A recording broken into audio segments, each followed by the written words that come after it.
Saludos y bienvenidos. ¿Sabías que de un 10 a un 20% de nuestra población mundial es neurodivergente? Acompáñame en este episodio para aprender más detalles sobre la neurodiversidad y nuestra comunidad.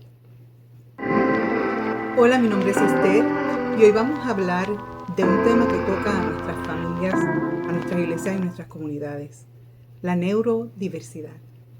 Niños, adolescentes y adultos viven el mundo de maneras distintas y cuando entendemos esas diferencias podemos acompañarlos con amor, dignidad y respeto. La neurodiversidad nos recuerda que no existe una sola forma correcta de pensar, aprender o de sentir. El cerebro humano es diverso y esa diversidad es parte de la belleza de la creación.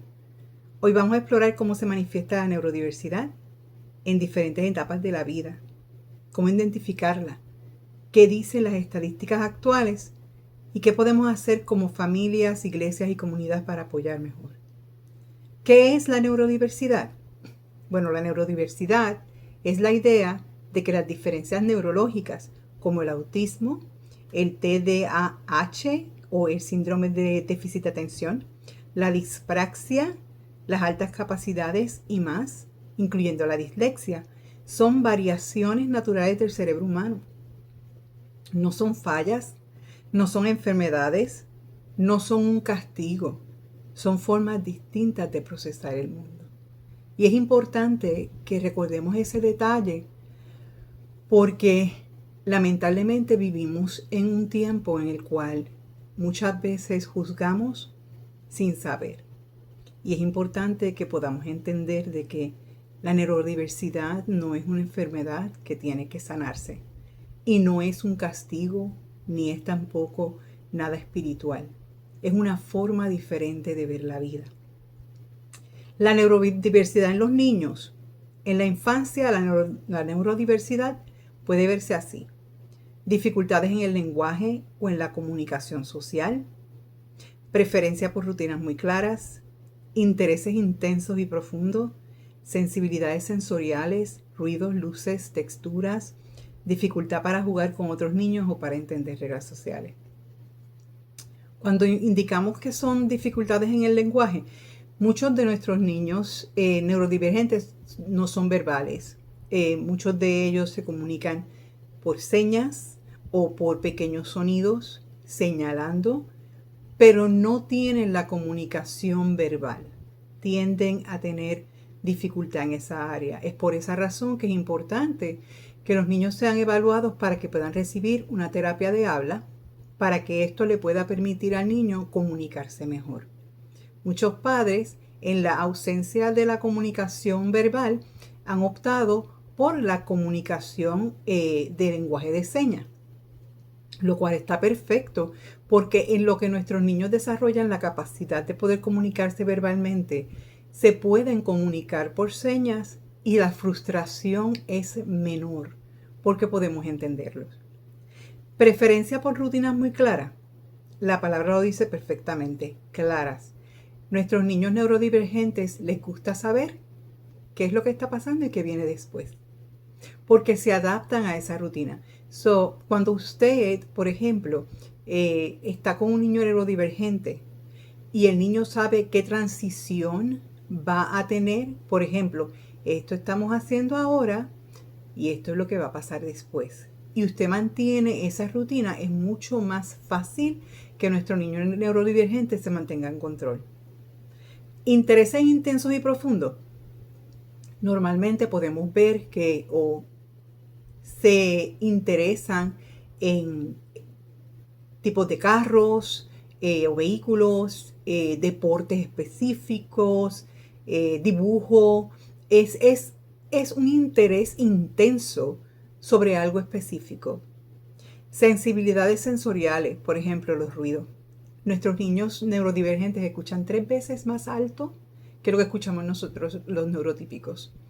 Y es triste porque muchas veces no podemos entender que el sonido, los decibeles, lastiman sus oídos. Y es por esa razón que muchos de ellos o a veces se tapan los oídos, a veces se ponen a tratar de autorregularse con movimientos. Es doloroso para ellos. Y las luces, por ejemplo, la fotosensibilidad, el nivel de luz que hay y las texturas. Muchas veces las telas, la misma ropa que se ponen, eso también le causa a ellos incomodidad. ¿Por qué? Porque tienen un problema sensorial. La dificultad para jugar con otros niños o para entender reglas sociales. Usted puede ver que hay momentos donde tal vez se cohíben, no tienen contacto visual, no se acercan a otros niños o se acercan de manera inadecuada. ¿Por qué? Porque no entienden esas reglas sociales. Hay veces que ellos se pegan y hay veces que rechazan el tacto. Nosotros podemos verlo manifestado en diferentes formas. Hay unos indicadores que le van a dejar a usted saber. Hay poco contacto visual. Muchos de ellos no tienen contacto visual. Retraso en el lenguaje, como estábamos hablando, juegos repetitivos. Normalmente hay veces que quieren continuar con el mismo tipo de juego. Y reacciones fuertes a estímulos sensoriales. Cuando usted ve a un niño que trata de autorregularse, muchas veces mueven sus manos, muchas veces caminan de puntitas, muchas veces caen a mecerse. Eso es para ellos autorregularse porque se sienten tan abrumados con el ambiente que los está rodeando en ese momento que ellos necesitan esa acción para poderse sentir calmados. Las señales que usted puede ver en un niño que tiene el síndrome del déficit de atención es mucha energía física, lo que se conoce como hiperactividad. Por esto, ellos tienen dificultad para concentrarse y tienden a ser impulsivos. Eso es bien típico del síndrome de déficit de atención. Cuando hablamos de la neurodiversidad en adolescentes, la adolescencia es una etapa bien compleja para todos, pero especialmente para los jóvenes neurodivergentes. Es una etapa bien difícil de la vida cuando están pasando por la adolescencia. Es para un neurotípico y la adolescencia es difícil, cuanto más para un joven neurodivergente. Es por eso que tenemos que tener ese entendimiento y esa compasión. Normalmente en la adolescencia usted puede notar unos indicadores como por ejemplo mayor conciencia de sus diferencias, empiezan a compararse con otros, empiezan a preguntarse, no, pero esta persona es así, pero ¿por qué yo soy así? Y eso les trae a ellos muchas veces incluso depresión, ansiedad social o académica, o ambas.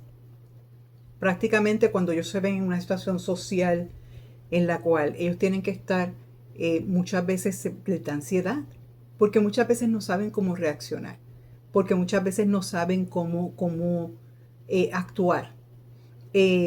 Académicamente le da ansiedad.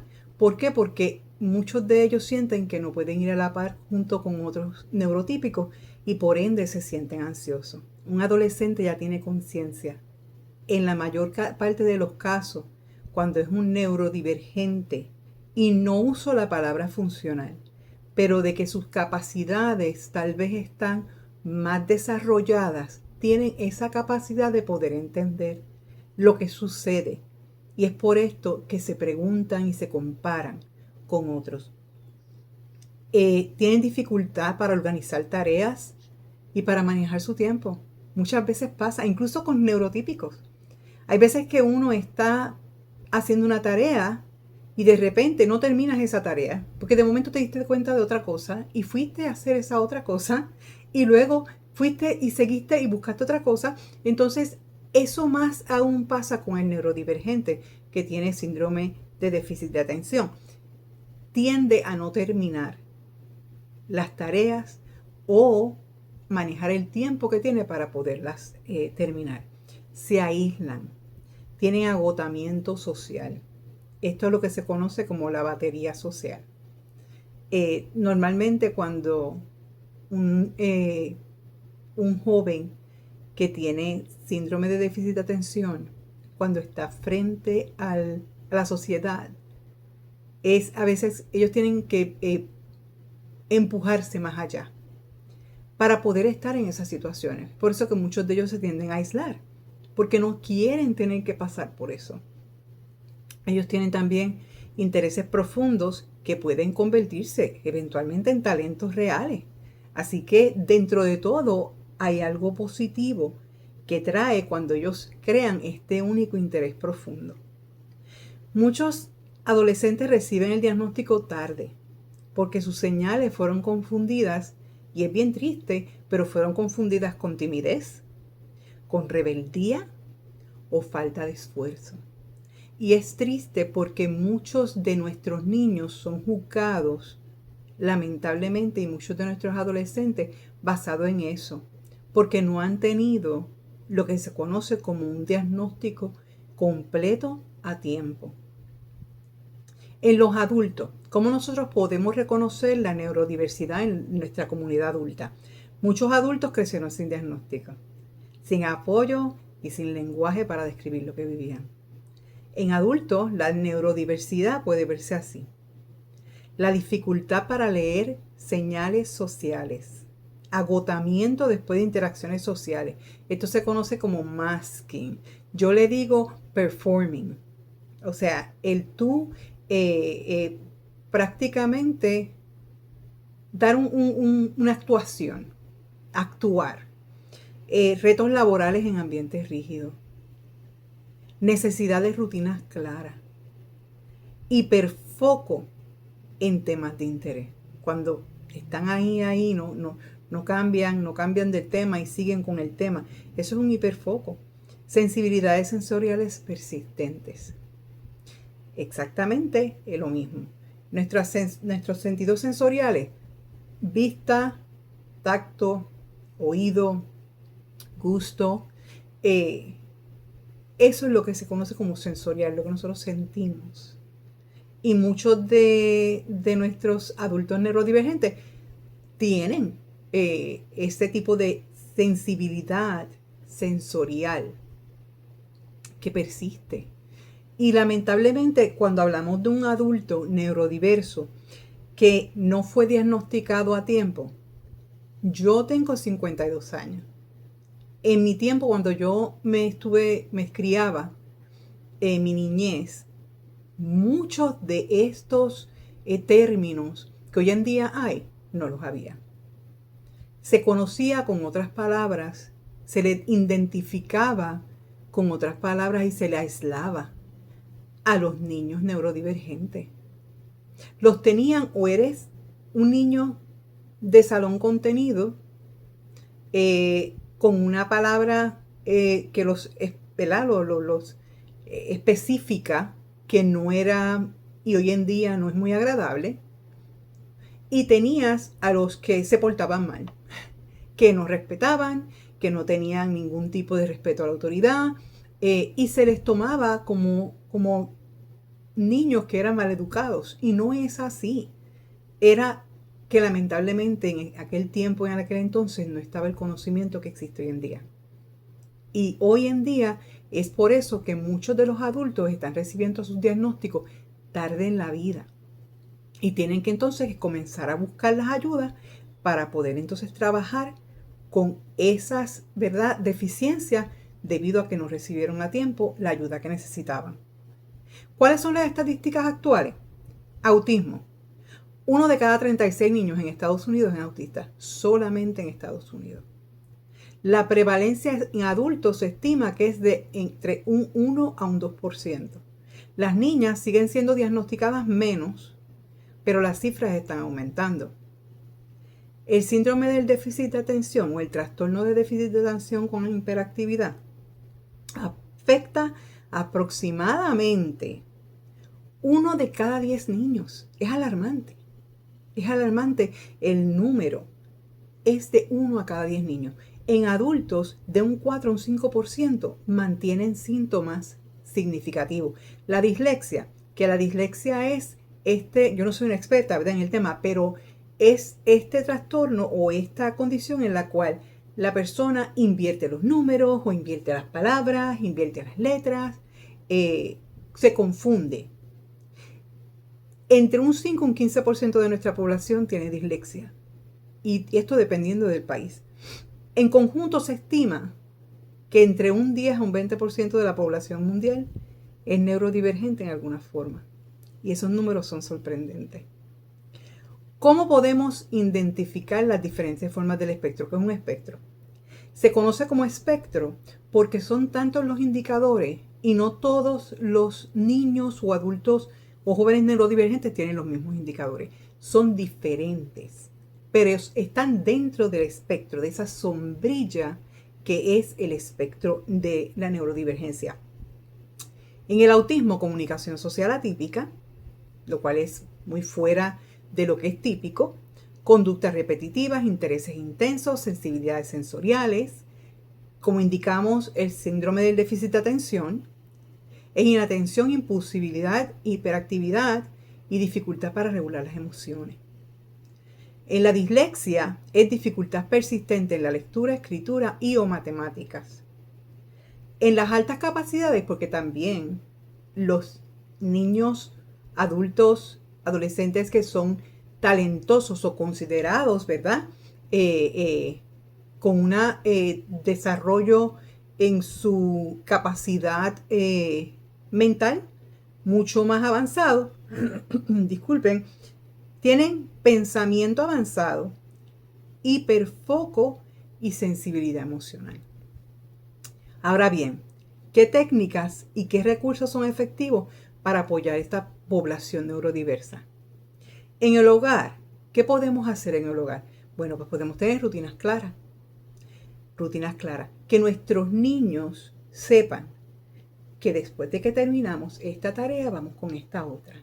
O después de que terminamos con esto, esto es lo que le sigue y esto otro es lo que le sigue. Es bien importante que eso vaya de la mano con la comunicación visual. Porque si usted tiene, por ejemplo, usted pone una tabla donde tiene la rutina en imágenes, en pictograma, donde diga, ok, esta es la hora de levantarse. Ahora vamos a qué? A lavarnos la boca. Ahora vamos a qué? A darnos una ducha. Ahora vamos a qué? Ahora vamos a comer nuestro desayuno.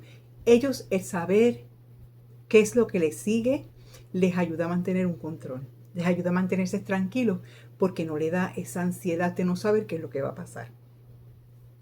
Espacios sensoriales tranquilos, donde la luz no sea muy fuerte, donde el sonido no sea tan fuerte, que los decibeles sean bajos y que le demos validación emocional.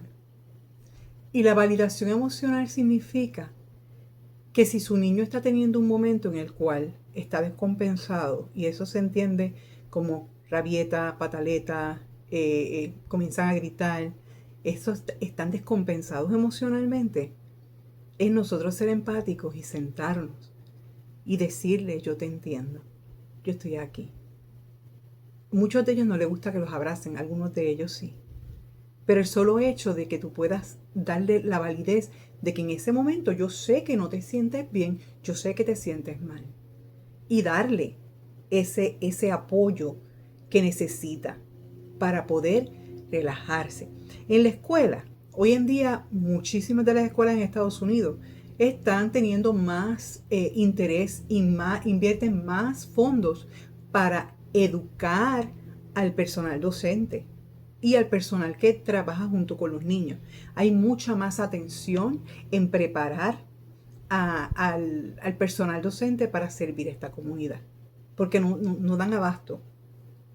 Y en la escuela, pues por ejemplo, adaptaciones curriculares que le hagan acomodos razonables al niño, métodos multisensoriales, historias sociales y pictogramas, capacitación docente. En la comunidad, lenguaje respetuoso, inclusión en actividades, flexibilidad en las expectativas, sensibilidad sensorial en eventos. ¿Por qué esto es tan importante? Mire, yo soy madre de una niña autista, de 3 hijos que son con el síndrome de déficit de atención, algunos hiperactivos, algunos hipoactivos, problemas de comprensión y habla. Y yo viví en carne propia cómo la gente miraba a mi niña autista, cada vez que mi niña autista en la calle se descompensaba. ¿Por qué? Porque cuando yo sacaba a mi niña de la rutina dentro de la casa, y yo tenía que salir a la calle. Mi niña se descompensaba por completo, lo cual hacía que ella se expresara con temor, gritando, llorando. Entonces muchas personas, ¿qué hacían? Miraban de reojo, miraban por encima del hombro. ¿Y qué hacía eso? Hacía sentir mal. Me hacía sentir mal a mí porque yo decía, ¿cómo es posible que no haya este único entendimiento en la sociedad? Y tristemente, incluso en la comunidad a veces hay actividades que no incluyen actividades o eventos para nuestra sociedad neurodivergente. No lo hay, muchas veces no lo hay, porque se les pasa. Y yo puedo entender que obviamente sí, hay momentos que no es porque la gente no quieran, es porque se les pasa. Y a veces por ignorancia. Y uso la palabra ignorancia no de la forma despectiva, sino la ignorancia en la parte en la cual si no tienes el conocimiento, no vas a saber cómo vas a actuar. Así que es muy importante por eso que nuestra comunidad esté informada.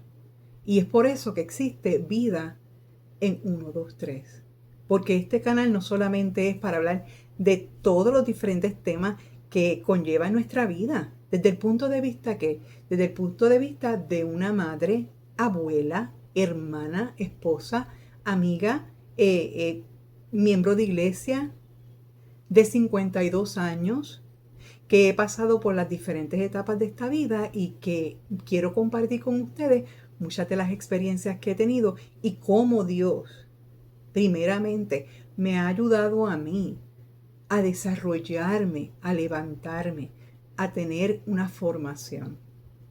Así que es por esa razón que en este canal abogamos mucho. ¿Por qué? Por la inclusión, por lo que es incluir, abrir los brazos y nosotros poder servir. ¿Y servir con qué? Con humildad, con corazón. ¿Cómo podemos ayudar como comunidad? Como les indiqué, escuchar sin juzgar, crear espacios sensoriales amigables, capacitar a líderes, maestros y voluntarios. Y esto es en general. Iglesias, en eventos comunitarios, lo que es prepararse. Acompañar a la familia sin presiones ni culpa.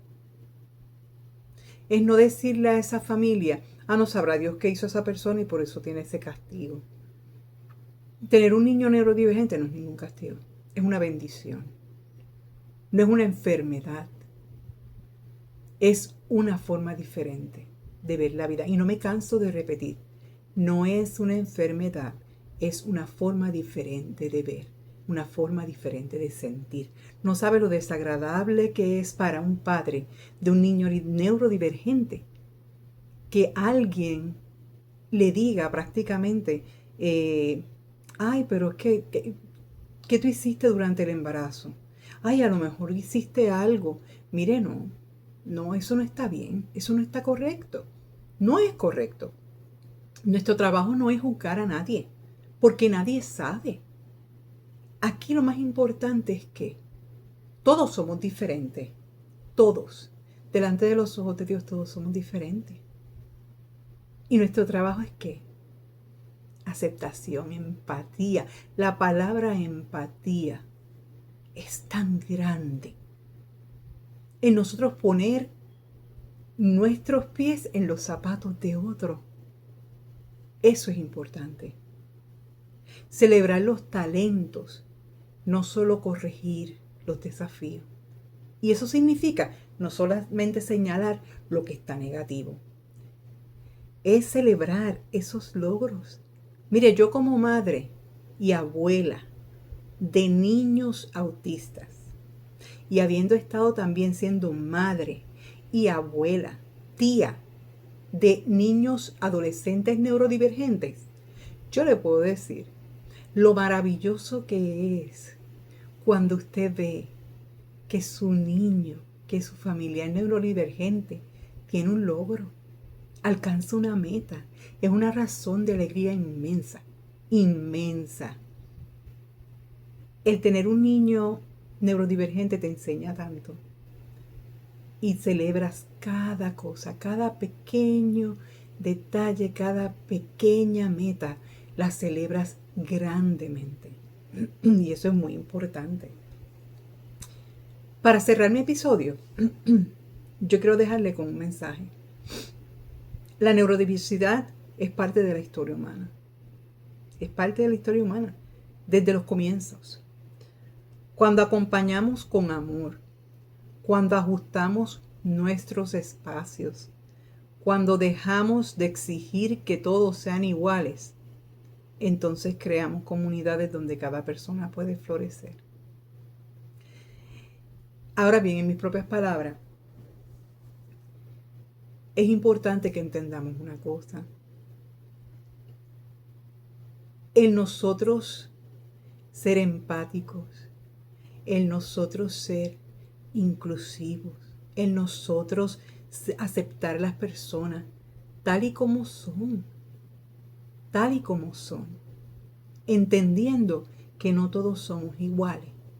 Unidos somos más fuertes. Unidos somos más fuertes. Y unidos podemos construir para que nuestra comunidad neurodivergente sea incluida, sea entendida y sea servida como merecen. Así que le doy mil gracias por haber visto este episodio. Como les he dicho en otras ocasiones, por favor, si conocen de alguien que necesita esta información, que esta información le va a ser de beneficio, comparte el video. Por favor, suscríbanse, denle like al video si les gustó. Esto va a seguir permitiendo que nuestra comunidad crezca, que este mensaje llegue a donde tiene que llegar. Porque nosotros no sabemos quién en este momento tal vez está pasando por un momento donde necesita una voz, a alguien que le escuche. Es importante ser el oído, porque muchos de los padres de niños neurodivergentes hoy en día ni tan siquiera saben lo que tienen sus niños. Así que es importante que llevemos el mensaje, que esparzamos el mensaje para que aquellos que necesitan escuchar esto lo puedan recibir y puedan definitivamente encontrar la ayuda que necesitan para darle mejor cuidado y para que la comunidad le dé mejor servicio a nuestras familias con niños neurodivergentes. Muchas gracias, muchas bendiciones y va a ser hasta la próxima. Bye.